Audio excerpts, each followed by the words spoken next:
আসসালামু আলাইকুম গাইস, আপনারা কেমন আছেন? আমি তো আলহামদুলিল্লাহ ভালো আছি। চলে আসলাম আরেকটা রান্নার ভিডিও নিয়ে। তো এখানে আজকে মুরগির মাংস রান্না করব, আর আমি মশলাটা কষিয়ে নিছি। এখন আপনাদের সাথে শেয়ার করতে চলে আসলাম।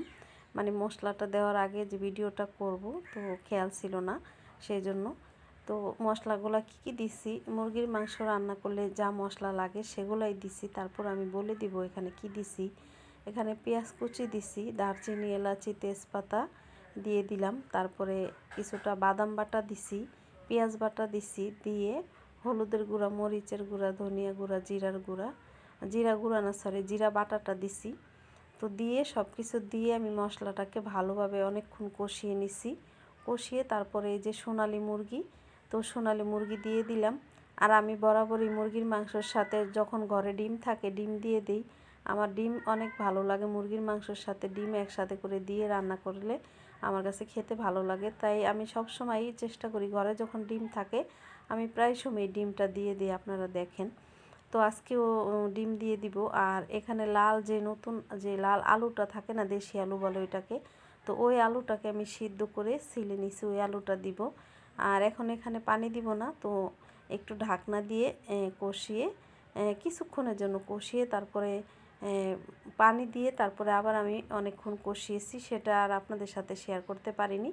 তো পানি দিয়ে একটু অল্প পানি দিয়ে তারপরে আরও কিছুক্ষণ কষিয়ে, তো এখন হচ্ছে পুরোপুরি একদম কষানো হয়ে গেছে, মুরগির মাংসটা প্রায় সিদ্ধ হয়ে গেছে। আর এখন এখানে দিয়ে দিব ডিমটাকে ভেজে নিছি, 3টার মতো ডিম।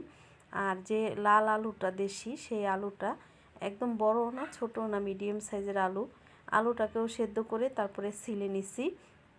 আর এই আলু দিয়ে কিন্তু আপনারা মুরগির মাংস, গরুর মাংস রান্না করে খেলে অনেক মজা হয়।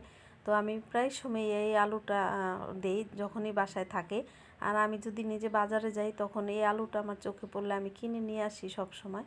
তো দিয়ে তারপরে হচ্ছে আরও কিছুক্ষণ একটু লাড়াটাড়া দিয়ে কষিয়ে তারপরে ঝোলের পানিটা দিয়ে দিব।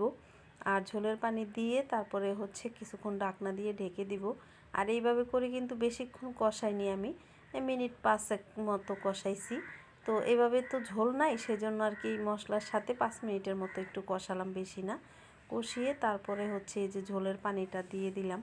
তো আমার কাছে ঝোলের পানিটা দেওয়ার পরে মনে হলো যে আরও একটু ঝোল লাগবে, যেহেতু আলু দিছি। আর আমাদের ঘরে একটু তরকারি ঝোলেই খায়, ভুনা ভুনা তরকারি হলে মানে খেতে চায় না, ডাল চায়। তো সেই জন্য আমি সব সময় চেষ্টা করি একটু ঝোল রাখার জন্য তরকারিতে। আর এখানে যতটুকু ঝোল আছে এই ঝোলটা আমার লাগবে, সেই জন্য হচ্ছে আমি আরও একটু ঝোল দিব। দেখে তারপরে বুঝতে পারলাম যে না, এখানে তো আরও একটু ঝোল লাগবে, তো সেজন্য আর একটু পানি দিয়ে দিলাম।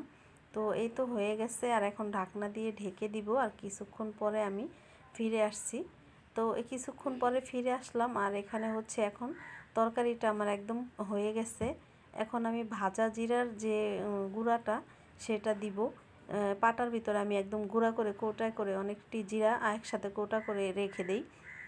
জিরাগুলোকে যখন হালকা আঁচে একদম ভাজা ভাজা করি, ভেজে তারপরে হচ্ছে একটু ঠান্ডা করে পাটার ভিতরে মিহি করে নেই, তারপরে কৌটায় ভরে রাখি।